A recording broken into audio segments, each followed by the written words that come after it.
এই মুহূৰ্তত দিবলৈ লৈছো টপ আসামৰ দৰ্শকসকলৰ বাবে আজিৰ বহুকেইটা গুৰুত্বপূৰ্ণ খবৰ। অসমৰ লগতে ভাৰতৰ বিভিন্ন প্ৰান্তৰ পৰা বহুকেইটা গুৰুত্বপূৰ্ণ খবৰ যুগুতোৱা হৈছে। দৰ্শকসকল, আজিৰ প্ৰথমটো খবৰ হৈছে ইউক্ৰেইনৰ ওপৰত ৰাছিয়াই পুনৰ নতুনকৈ আক্ৰমণ কৰিছে। ৰাছিয়াই উদেশা চহৰত ড্ৰোনৰ সহায়ত আক্ৰমণ কৰিছে। ইৰাণৰ চাহেদ আত্মঘাতী ড্ৰোনৰ সহায়ত ৰাছিয়াই আক্ৰমণ কৰিছে ইউক্ৰেইনৰ ওপৰত। উদেশা বন্দৰৰ কেইবাটাও প্ৰান্তত আঘাত কৰিছে এই আত্মঘাতী ড্ৰোনেৰে। ৰাছিয়াৰ এই আক্ৰমণত আতংকিত হৈ পৰিছে ইউক্ৰেইনৰ জনতা। শেহতীয়াকৈ ইৰাণৰ পৰা ক্ৰয় কৰিছিল এই আত্মঘাতী ড্ৰোন কেইখন। ইৰাণৰ এই ড্ৰোন ব্যৱহাৰৰ বিৰোধিতা কৰিছে ইউক্ৰেইনে। ইউক্ৰেইনৰ দেশে আগ্ৰাসৰ হৈছে 3 লাখ ৰাছিয়ান সৈনিক।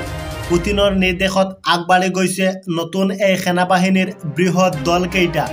ইউক্ৰেইনৰ 4টাকৈ প্ৰান্তত ৰাছিয়াই অনুষ্ঠিত কৰিছে গণভোট।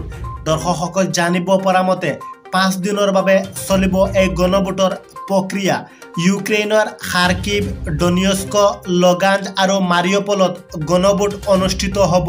এই অঞ্চলৰ জনতাই যোগদান দিব পাৰে ৰাছিয়াত। গণভোট সম্পূৰ্ণ হ'লে ইউক্ৰেইনৰ 4টা প্ৰান্ত হৈ পৰিব ৰাছিয়াৰ।